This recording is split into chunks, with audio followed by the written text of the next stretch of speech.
Right, yes, here we are, a man that needs no introduction, but I'll give him an introduction anyway. We have Danny Hart sat in front of us here. Good afternoon, Danny. How you doing? I'm good, Si. How are you? I'm all right, considering we're in my hometown, Birmingham, which is kind of a great place to live and ride bikes, sort of. But you're just leaving. You're about to move house. I'm about to leave Birmingham, move to sunny Nottingham, but it's not about me, Danny. It's all about you today. So, 33 years old, the Red Car Rocket, but you're no longer from Red Car. I vacated. I left. So, you've moved down south, haven't you, along the coast? Is that right? Yeah, I guess I'm 30 minutes away. Yeah, it's not really down as such, but a little. Yeah, a little bit down. So, what's brought that big move on for you down to Whitby? Yeah, so we moved to Whitby because it's somewhere where, as a family, we would maybe go on like day trips or whatever, and a good group of friends over there. Like Dave Wardell's actually rebuilt our house and with his crew of builders, and yeah, it's just real good. We've got a bit of land. We're in the country. As much as I love Red Cow, sort of like over it a little bit, being in the town, and yeah, it's just really nice to be out in the sticks a bit and like a new bunch of friends, if you like. Yeah, I don't blame you. And everyone's wondering who Dave Wardell is. Bullhead. Exactly. Used to race back in day. Was he second at the World Champs at RA Mountain in Sweden? It was in Aura, yeah, but I don't know if he was second. He was yeah, I think junior. so. He Yeah, was up he there. was, yeah. He was up. He was on the podium. Yeah, exactly. I think. Yeah, he did well. And then he milked that on for a little while. Does he? Then I went back with him actually about 15 years ago, and he broke his collarbone there. He's just coming back from a broken back. Is he? Yeah, he smashed himself up in Morzine. He was good at crashing. Yeah. He was fast. Always like head first into the ground. Yeah. Such a big head on him. He's a big lad, isn't he? But there you go. Well, hey, if he's watching, which he should be, we wish him all the very best. And then I've just also seen as well, back in November, so a month or so ago, celebrating your 5th year anniversary. Oh yeah, we celebrated massive. Did you? 5 years married, no, it's me and Sophia. So yeah, it's been nice. 2 kids, 5 years married. And how old are the kids now? Got 4 and 2. There you go. 4, it's nearly 5, and then yeah, 2. Doing Riding really well. bikes? Yeah, we're probably going to be more inclined to come to your event now. We've got 2 young kids that will probably do the little bike races. Balance Bike World Champs. Yeah. A little part we have. It'll get one plug. Mulvan's Classic, August Bank Holiday. That's all I'm going to say. But you'd be welcome. The family would be welcome. I was going to say the dog as well. Have you still got a dog? Yeah, we've got a dog. You always have a dog, don't you? Yeah, Nelson, bulldog. So Not Ruby anymore. I had a bitch called Ruby. Now we're on a dog. Because they don't last long, bulldogs, do they? They No, got a long the one life. deceased quite young. Yeah, don't have a long life expectancy, do they? No, it's sad. You need a mongrel dog. Oh yeah, no, I don't. Hey, Ensley was 14 and a half when he went. He was nearly 15. That's what you want, one of them. Anyway, so where did you meet Sophia? There's a good question. I met Sophia actually not far from here at a motocross track in Worcester. Apex? Apex, yeah. I was injured at the time, I think, and I was just going to the motocross track with friends.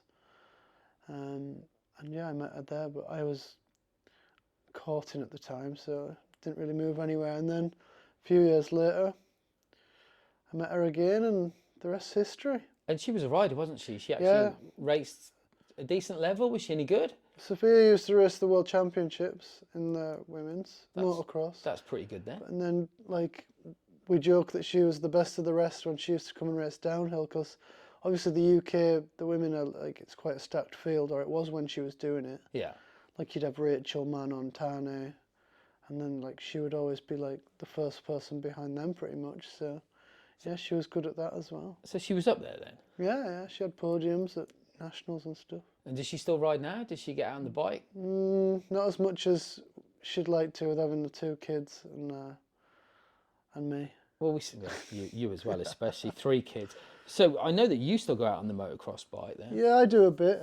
I always look forward to the off season coming around so I can get on my motocross bike, but we don't have too long before the weather turns to real like crap here, so it's hard work, but something I've always loved doing, and it's good for my training, and I love doing it. So it's the Yeah. best of both I worlds. do like seeing on your socials you jump in on the MX bike. I mean, you used to go well. You have been down over the winters. I mean, you've done at least one season in New Zealand, haven't you? You did some. Well, last season, like previous to this racing season, I went down there in January for a month, and then years ago when I was junior, I went down there. But that's my one regret, is I never did that more often. Because a lot of people did it back then, didn't they? There's a lot more people doing it now. When I did it, like 2000, going into the 2009 season, Yeah. it wasn't really a big thing then. But now there's even more riding over there than there was back then. So it's a big deal now. Lots of people are doing it. So if your team manager Alan Milway was here, what would he say? Would he say go and do it if you could? Or would it be good off-season training, or is it good to give it a rest? Keep race sharp? We're going to go down there in January, I think. So Are you? yeah, so obviously it's a good thing. Is there going to be Crankworks on then? Is that any of those events? No, I won't be doing Crankworks. There is Crankworks, but it's a bit later on. Is it right? So I just go for some bike time. There we go. Right, let's start talking about racing. So initially, you used to race BMX. Yeah, like a lot of people my age and downhill, I believe, started in BMX because when we were young, we didn't have any of the like young kid races like there is now. There's races all over Europe for the younger ones, and back then you had to wait until you were 13, I believe, before you could even enter a downhill race, juvenile. Yeah, Whereas, if I explain that, because I can tell the audience that British cycling, as good as they are, but they never allowed, they never wanted 8-10-year-old kids. which I believe is understandable. Like you're sending your kid up a mountain or hillside on their own, on a uplift and all that stuff. It's more than just, like Sophia always says, oh, you can race motocross from the age of 5. But your mother and father can see you riding around the track the whole time. You're not going away from them. Yeah, you're not going to end up in a bush halfway down the course, so and it's a no bit one different. finds you. That's quite a good analogy. And was that your first sponsor then, back in those days? Animal was my first sponsor racing BMX.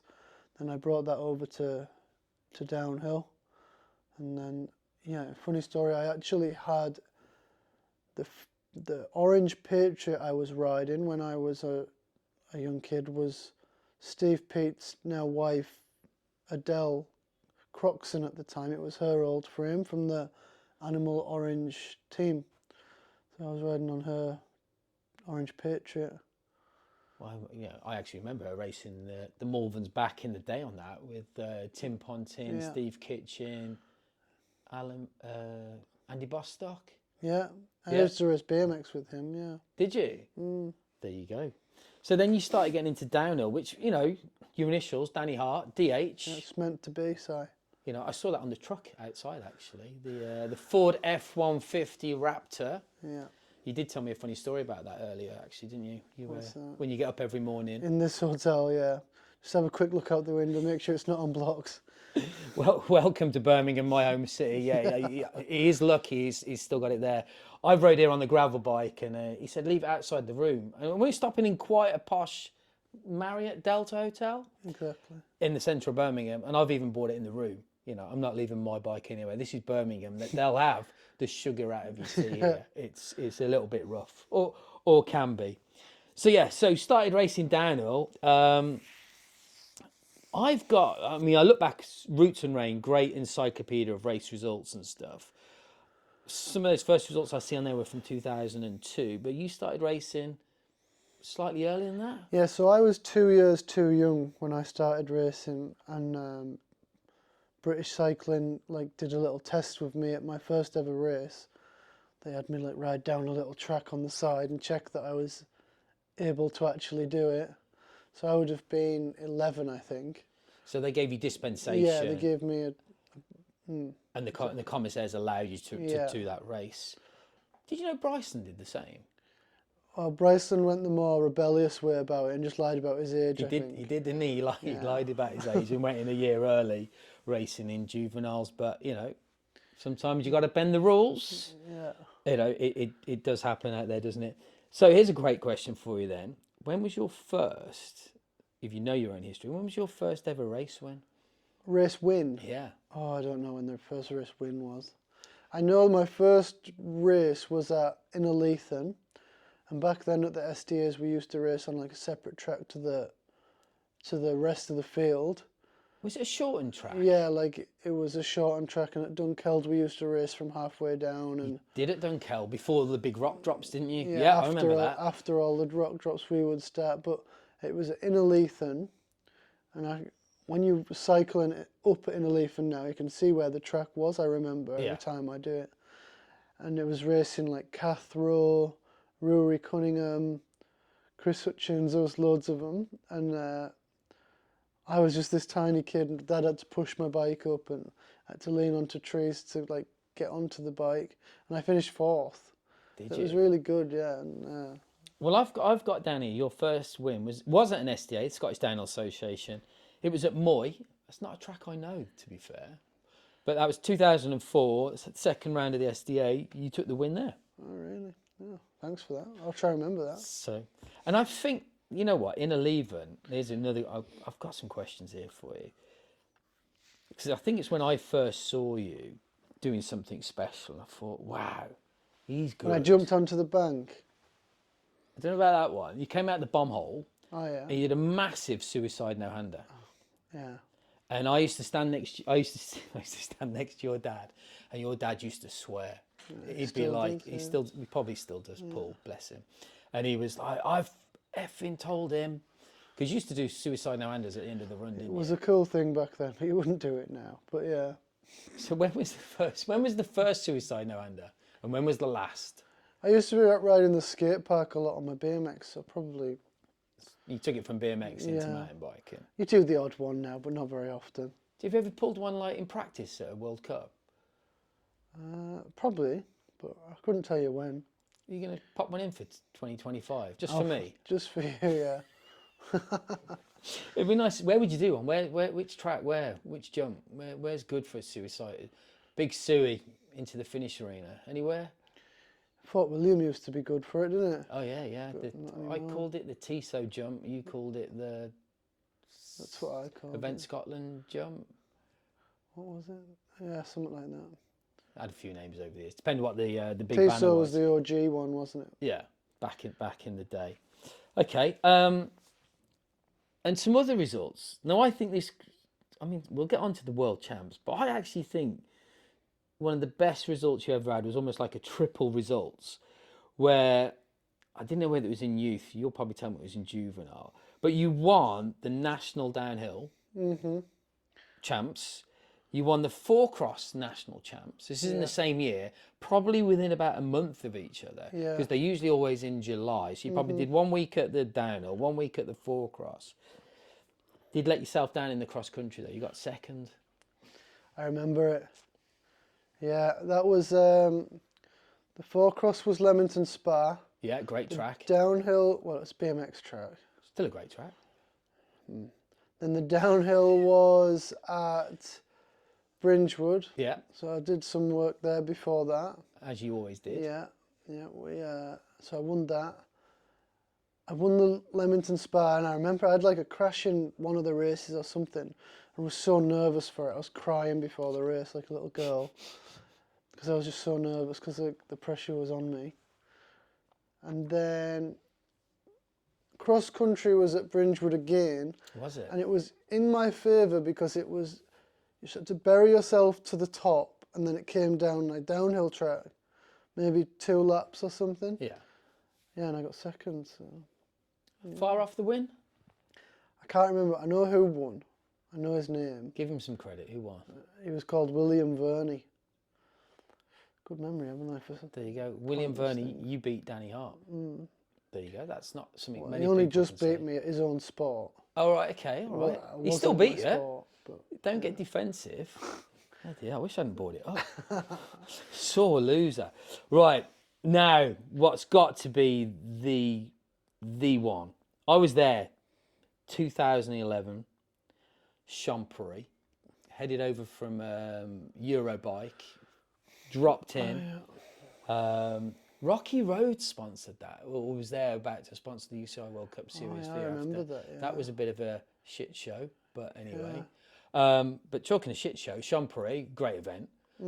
It absolutely tiddled it down. Yeah, it did. Yeah, it rained quite a lot. It was rain. And of course, our friends Rob Warner and Nigel Page did Yeah. you great homage on their commentating. I gave them the material to be able to do that. So you did. I'll give you that. You won by 11 seconds. Yeah.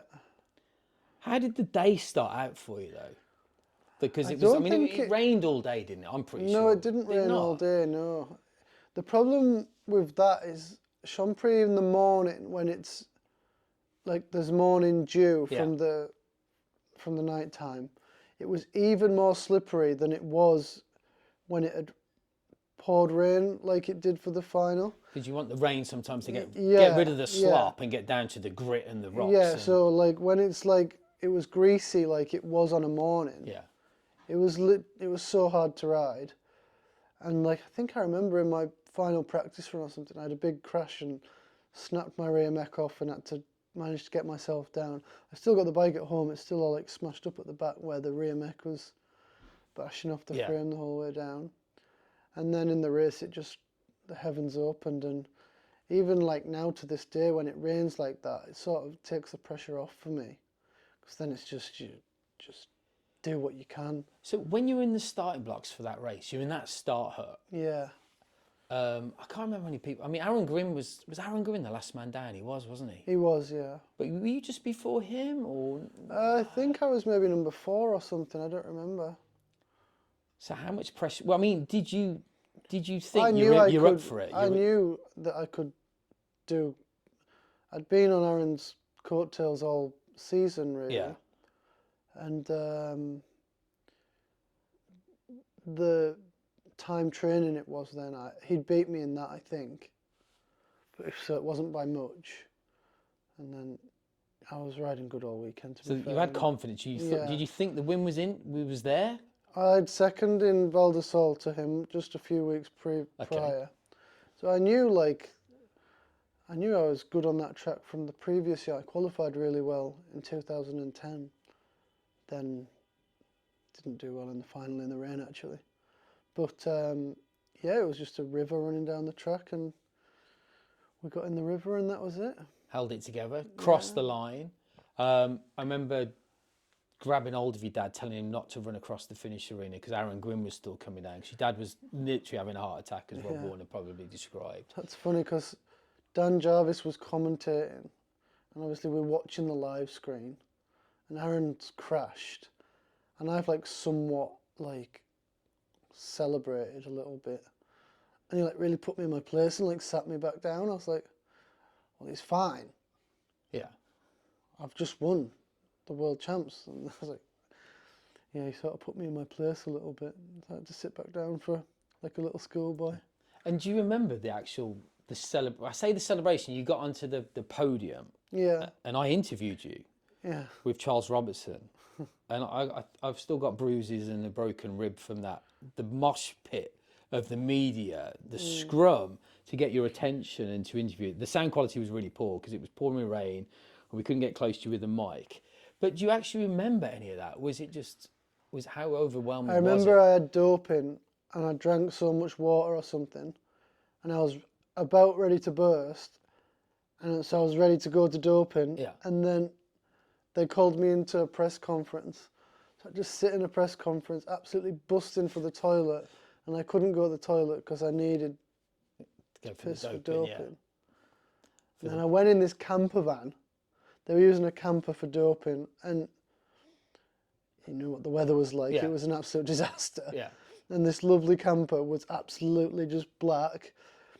The toilet, those people who know camper vans, the toilet was full. Yeah. And the piss had come through the hole and was just sat in the pan of the toilet. And I was like, how is this at all hygienic? But anyway. Yeah, you are supposed to have a separated toilet, like a locked porta cabin that's exclusively for the use of the doping brigade. Yeah. Basically come for drug testing just to make sure you've not took loads of steroids and crazy substances like those Tour de France kind of guys. But yeah, I mean, great result, great win. I've never told you this, but quite a few people weren't happy about that, you know. About what? You winning at an early age. Well, who? Can't tell you. But there was some jealousy, you know. There was people like, oh, yeah, little whippersnappers won, where other people had Taken a long time to win.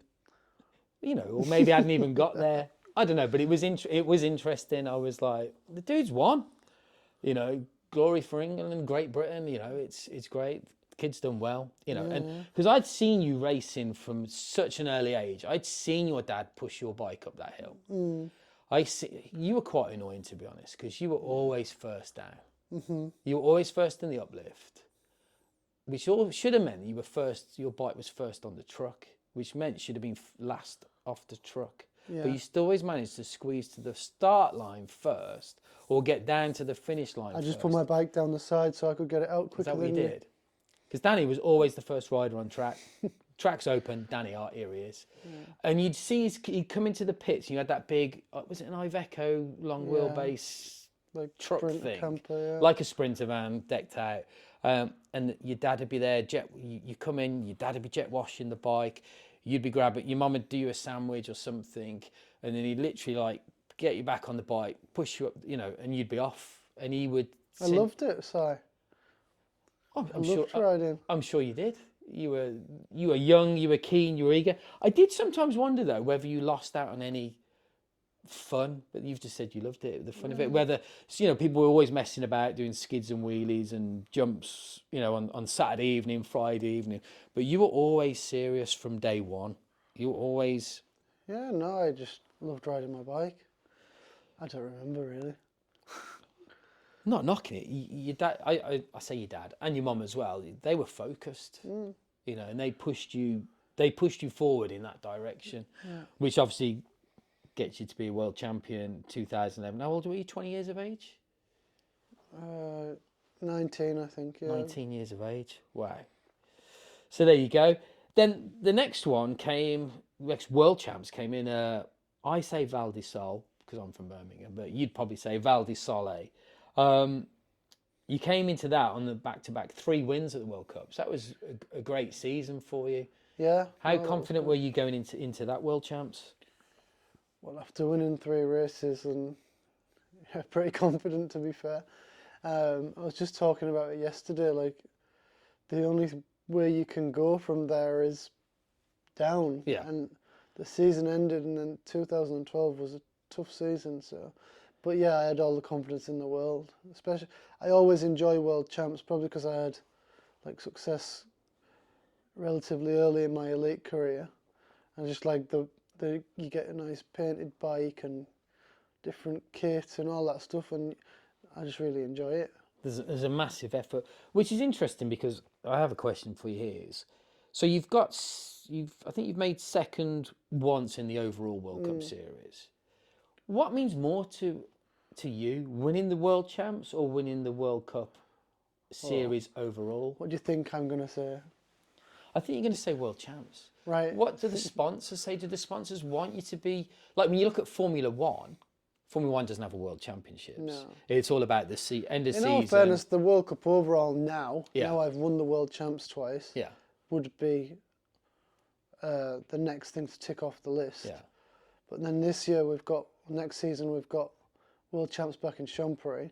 Yes. So that's probably a big goal of mine, to come out swinging there. Fingers crossed for rain, or do you want it to be dry? No, well, whatever it is. Come on, be honest.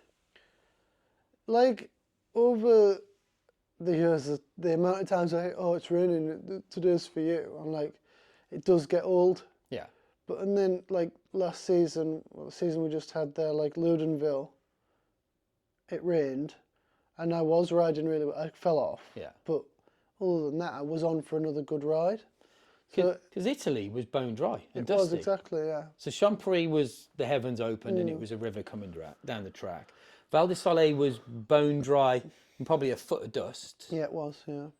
And then the last one in Andorra, what was the weather for that, did you say? Yeah, bone dry. Bone dry as well. Yeah. Let's talk about that one, because I never won that one. You got 4th. Yeah. On a 2 minute 38 second track that Loris Vergier took the win on. You were down by 0.28 seconds, Yeah. which I'm not a mathematician. I mean, that's probably less than, Yeah, in distance in or distance, time. probably Yeah, 50 centimetres, less yeah. than a metre or something. How much do you beat yourself up? In all fairness, I didn't beat myself up at all because it was a turbulent season. I didn't. Yeah, it was a really hard season, like compared to the seasons that I'd had previously, like financially and support wise. Yeah, Last season was really challenging. yeah, Mark from Continental GT really did his best and made the best of a bad situation. And we were racing, which was the main thing, but it was on a really tight, on a shoestring. yeah. So, like, we didn't have any testing time. We were learning on the fly. We were getting better as the season went on, and then to do that at World Champs on the program that I was on I was really happy. Was a major achievement. So I don't know. I'd perhaps look back at that and think, oh, if I hadn't have braked for Well, yeah, there's touch on that like corner. Do you look at that though and think, if I hadn't have braked there, I'd have hopped that or there was a slightly gone moment. inside? There was a moment on the track where I thought I had a flat tire. Yeah. So potentially I did let up a tiny bit, and A front flat or rear flat? a rear flat. So then you're like hesitant for a few corners just to see, Yeah. and then it hadn't gone down. So like that was, like if I was to be annoyed at myself for anything, that would be it. Let's talk some more world champs. Are you going to the snow bike world champs in? I don't even know when it is, but yeah, next year, January, February. I think it's February, so I'm not sure because we're going to New Zealand. Okay. And I don't know if I'll be back in time, but I would if I was here and the team were open to it. Then yeah, it's something I would do. 4th in the slalom. You got 5th in the downhill. Yeah, but then the downhill I was a ways behind. The guy there that won that is a specialist at that sort of thing, and he was crazy. He won the slalom as well. Did he? How scary was it? Was that? I mean, was that scarier than a traditional downhill No, on dirt? I wouldn't say it was more scary. No, the only thing that was dodgy was the studs in the tires. Like that's pretty sketchy. But you didn't get practice. You just got a couple of sighting laps down the side of the track. Yeah. So then you didn't exactly know where you were going like you would have in a normal traditional downhill race. But it was the exact same track that they'd used for a junior skiing downhill race only a few weeks previous. Okay. So they'd kept the track because like those tracks are like injected with stuff to like keep it ice. Because if you try and just ride on snow, it's next to impossible. Yeah. Anyone that's ridden the Mega Avalanche will know that. Have you ever done the Mega Avalanche? I have, yeah. But then it was so exhilarating because you don't get to do that. Go bombing in straight lines down mountains. We don't do that. Would that be the fastest you've ever been on a downhill bike? Yeah, I guess so, yeah. Did you do it on a downhill bike or did you do it on I did it on a downhill trail bike. You had to do both things on the same bike. Right, yeah. And what size screws did you have sticking out? I can't remember. It was just like Scott Mears actually came and worked it with me. And we're in the hotel room self-tapping screws through tyres. And because there was a lot of talk about the some nationalities, should we say, had gone above and beyond and had, I'm not going to say 6-inch nails sticking out. No, well, in fact, the winner had like, he knew what he was doing. So where I had my setup and I just pumped my tyres up to like 30 psi because I thought, oh, that's what it'll need to dig in. The winner actually had his tyres, like someone watched him in the start, really soft and smaller screws. So there's like, he's obviously done his homework and he'd raced the French they had a national championships the weekend or two before in Ligier. On snow. So they announced a snow bike world champs to the world. Yeah. And the French, like, more power to them. Right. Let's figure this out. Let's get an event. Get some prep. A test event almost. Yeah. And they had a test event, and then they clean up. Whereas me and Scott went. never put my wheels in snow before. We got the bike ready and then we went to Avoriaz where the big Paton lift, I think it's called, you're allowed to, the public use that lift to go to work on a morning. So we got there really early and I did a few laps down there, but the snow was soft. So it was just so sketchy. So it wasn't even the same. Wasn't comparable. All right, so there's, we've gone over some world championships.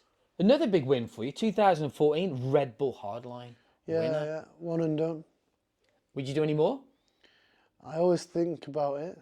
I was thinking about it last season, and then I saw the mega ramp that they'd built and was like, nah. The leap of faith. I'll give that a miss. Would you have hit that? I just told you I didn't even want to do it because of that, so no, I wouldn't now. No, But I think they've sorted it, but I always like the Tassie one and then the Wales one. Yeah. I don't do it and then I have serious FOMO like the whole week of the event. Really? But I'm like, yeah, I don't know. Do you sit at home thinking, I wish I could do that? No. Well, you could do it, but I wish I you were doing it. Yeah, I do. I wish I was doing it.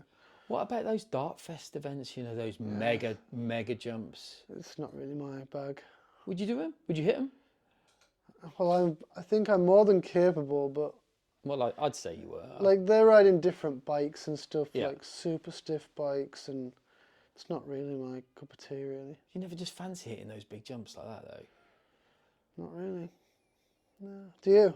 I do, honestly. If I was your age, if I was 25, I'm 53, but honestly, I'd be like, dude, I'd want it. I'd be hungry for that. I'm not saying I could do them, but I'd be super fly. I'd have to come out of retirement. Anyway, right, moving on. Street racing. I know you did Bridgnorth and Scarborough because I commentated on that. Scarborough, tiddled down with rain, got cancelled. Did it get cancelled? Yeah. Yeah, it got cancelled during the runs at some point. It was a washout, wasn't it? Would you do any of these crazy races? I say they're crazy. These ones in South America and stuff. The thing with it now is there's very specialist lads doing it. And Yeah. I think it's crazy. Like they're going like full on. Like it's not, and it's so tight. And I think now it has to be something like you've got Thomas Slavic doing it, for example. Yeah. And that's his only thing he does. Yeah. And you've got like the South American lads that are doing it, and they're so specialist that I would maybe go and do it for the crack. Like